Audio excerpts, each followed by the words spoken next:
उद्देश्य है, बताइए। सबसे पहले सारे प्रेस के बंधुओं को मेरा नमस्कार, और आपके चैनल के माध्यम से, आपके अलग अलग यूट्यूब चैनल या मीडिया के माध्यम से जो भी साथी देख रहे हैं, आपके जो भी व्यूअर्स हैं, दर्शक हैं, उन सबको नमस्कार। मैं आप सबको ये बताना चाहता हूँ कि आज मैंने अटेली विधानसभा से, मैं आम आदमी पार्टी का उम्मीदवार था, और मैंने आज आम आदमी पार्टी को छोड़ करके और कांग्रेस पार्टी को कांग्रेस पार्टी की जो हमारे यहाँ से प्रत्याशी हैं बहन अनीता यादव, उनको अपना समर्थन दिया है। और अभी हमारे यहाँ राहुल गांधी जी और भावी मुख्यमंत्री भूपेंद्र सिंह हुड्डा जी आए थे, उनके नेतृत्व में मैंने कांग्रेस पार्टी ज्वाइन की। आम आदमी पार्टी छोड़ने के पीछे क्या? देखिए, मैं चुनाव लड़ने की मंशा से चुनाव मैदान में उतरा हुआ था। मैं चुनाव लड़ रहा था, यहाँ से अपनी तैयारी कर रहा था पूर्ण रूप से, बट मुझे कहीं ना कहीं ये लगा कि हम लोग अपनी ताकत को बांटने का काम कर रहे हैं। जो लड़ाई हम लड़ रहे हैं अहिरवाल को बचाने की, युवाओं के भविष्य को लेकर के, और खासकर अटेली के साथ में जो इतने लंबे समय से एक नाइंसाफ़ी की जा रही है उसको लेकर के, तो उसमें कहीं ना कहीं ये हमारा जो आपसी बंटवारा रहेगा, उससे हमारी ताकत कमज़ोर होगी, और उस ताकत को एकजुट करने के लिए ही मैंने एक कदम उठाया। सुनील जी, आप भाजपा से टिकट मांगे जी, उसके बाद भाजपा ने तो आपको टिकट दी, फिर आपने आम आदमी पार्टी का दामन लिया। जी बिल्कुल। आम आदमी पार्टी ने टिकट दी जी दी। आज चुनाव से मात्र 2 दिन पहले ही जी, आपने पार्टी पर भी ना कहते, क्यों? देखिए, भारतीय जनता पार्टी में मैं एक लंबे समय तक रहा। 2014 से 2024 तक का मेरा भारतीय जनता पार्टी का ही सफ़र रहा। इस 10-11 साल के सफ़र के भीतर मैं पार्टी में अलग अलग दायित्वों में ज़रूर रहा, लेकिन 2014 के अंदर जब मैं कोसली से चुनाव लड़ना चाहता था, तो उस समय भी राविंदरजीत सिंह ने अपना पेच फंसाया। वो समय में अपनी बेटी को वहाँ से चुनाव लड़ाना चाहते थे, और 2019 के चुनाव के अंदर भी सेम ही परिस्थिति रही। मुझे लगा कि ठीक है भाई, कदवार नेता हैं, बड़े नेता हैं, तो कोई बात नहीं, इनको अपनी बेटी को लड़ा लेने। तो मैंने अपनी तैयारी अटेली में आकर के शुरू की, तो अपनी बेटी को लेके अटेली के अंदर पहुंच गए। तो ऐसा तो नहीं होगा ना कि अगर मैं ये चुनाव में अपना मैंने मिस कर दिया तो ऐसे तो फिर 2029 में बात चली जाती। तो मैंने आपको बताया कि मैं चुनाव लड़ने की मंशा से ही मैंने भारतीय जनता पार्टी छोड़ी थी, और छोड़ करके मैं आम आदमी पार्टी से चुनाव लड़ने के मैंने उनसे निवेदन किया था। उन लोगों ने मुझे टिकट भी दी थी, बट अभी परिस्थिति ऐसी बन गई है कि अलग अलग चुनाव लड़ करके अपनी ताकतों को बखेरने का काम है, जो कि बेहतर मैंने यही समझा कि इलाके के इंसाफ के लिए, युवाओं के इंसाफ के लिए बहुत ज़्यादा ज़रूरी हो गया था। और बहन अनीता यादव अच्छा चुनाव लड़ रही हैं, और वो आज की तारीख में नंबर 1 पे विनिंग कैंडिडेट है, तो मैंने उनके साथ चालू किया। चुनाव से 2 दिन पहले ही, तो पहले भी कर सकते हैं सर, कोई शतरंज खेलते हैं आप? खेलते हैं। मेरा जो भी मूव है, मैं एक ऐसे समय पर जो अपना मूव करूँगा ना, जो कि सामने वालों को मूव करने का अवसर ना मिले। किसी बड़ी राजनीति नहीं, मैं इन चक्करों में नहीं पड़ता। मेरा सिर्फ एक उद्देश्य है। पहली बात तो एक, भारतीय जनता पार्टी की सरकार अब की बार नहीं आ रही।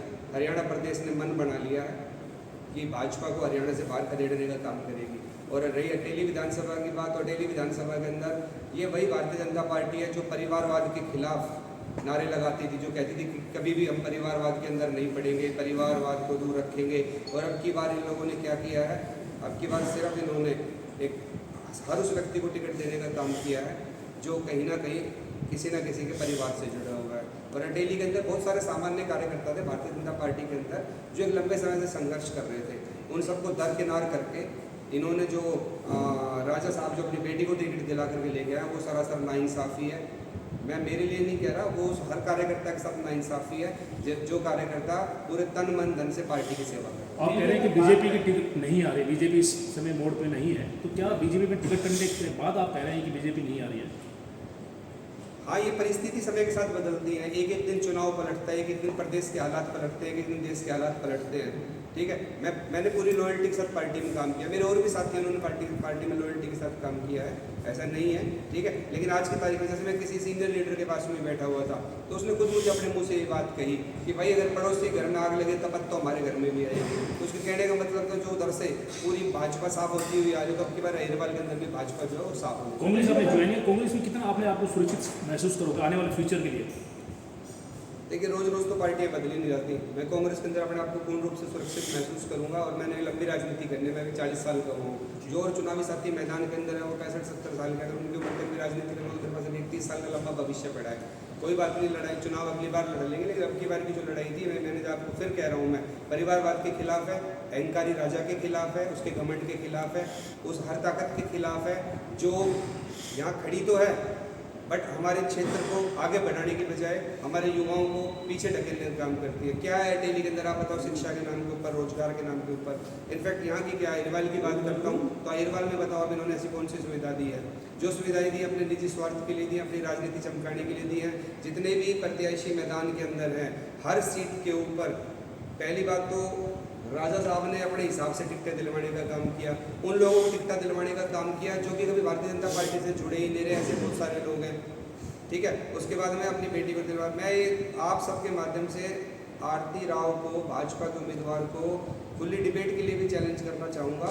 मैं जानना चाहता हूँ एक बार आमने सामने बैठ करके उनसे कि भाई तुम अटेली से चुनाव लड़ रहे हो, तुमको ये भी नहीं पता होगा कि अटेली के अंदर कितने गाँव हैं, तुमको ये भी नहीं पता होगा कि अटेली के अंदर अगर 104 गांव है, 105 गांव है, तो वो गांव कौन सा गांव कहाँ कहाँ के ऊपर है। ये सब छोड़ो, जिन तुम 5 व्यक्तियों के कागज में पढ़ के नाम बोलती हो, वे 5 व्यक्ति तुम्हारे बराबर में तो जरूर खड़े होंगे, पर तुम उनको शक्ल से भी नहीं पहचान सकती हो कि वो 5 आदमी कौन है। तो तुम जनता को क्या पहचानोगे? ये वो परिवार है जो 4 साल 11 महीने दिल्ली के अंदर रह करके राजनीति करने का काम करता है और केवल मात्र 1 महीने के लिए चुनाव मैदान के अंदर आता है, यहाँ की भोली वाली जनता को बरकराता है, बहकाता है और बहका करके वापस दिल्ली जाने का काम करता है। अभी आप कोई सवाल पूछ रहे हैं, उससे पहले मैं आपके माध्यम से जनता से पूछना चाहता हूँ कि आप में से जितने भी साथी मेरे को देख रहे हैं आप सबके माध्यम से, उनमें से कितने लोग ऐसे हैं जिनको कि राव इंद्रजीत सिंह का या उसकी बेटी का घर पता है? कितने लोग ऐसे जिनको कि उनका कार्यालय पता है? कितने लोग ऐसे हैं कि कोई यही बता सकता है कि अटेली विधानसभा में उनका कार्यालय कहाँ है, कोई स्थायी कार्यालय है क्या उनका यहाँ पर? ना उनको गांव पता, ना उनको लोगों के नाम पता, ना उनका कोई कार्यालय है, ना कोई उनके यहाँ पे रिहाइश है, किसी के पास में उनका फ़ोन नंबर तक भी नहीं होगा, ना बापू का नंबर होगा, ना छोरी का नंबर होगा, ना उनके पिए तक का नंबर होगा। कहने का ये भारी मुद्दा फिर आ गया, इंसाफी है। कहने का तो भारी वाला मुद्दा फिर आ जाता है जो आप पॉइंट में बात कर रहे हैं। मुद्दा भारी का नहीं है, मुद्दा है कि आप एक चीज़ का दावा ठोक रहे हो, आप एक चीज़ दावा ठोक रहे हो एक चीज़ को लेकर के। मैंने कहीं पे सुना था आप लोगों की चैनल्स का यूट्यूब के ऊपर घूमता हुआ वीडियो मुझे कहीं मिला था, उसको मैंने सुना था, तो वो लड़की बोल रही थी कि मुझसे जनता पूछती है कि तूने अटेली को क्यों चुना, तो मैं बताती हूँ कि मैंने इसलिए चुना क्योंकि तुमने मेरे दादा को बना के भेजा, तुमने मेरे पिताजी को बना के भेजा, तो मैं चाहती हूँ कि तुम भी मुझे पहली बार यहाँ से बना करके भेजो, इसीलिए हाँ पीढ़ी दर पीढ़ी मैं ये चाहती हूँ, ठीक है। और तू फिर साथ में अपनी बढ़ाई अपने मुँह से मारती है कि लोग ये भी कहते हैं कि तू तो कहीं से भी चुनाव लड़ सकती थी, तू तो बादशाहपुर से भी लड़ सकती थी, रेवाड़ी से भी लड़ सकती, तू तो कहीं से भी चुनाव लड़ सकती, तूने अटेली को ही क्यों चुना?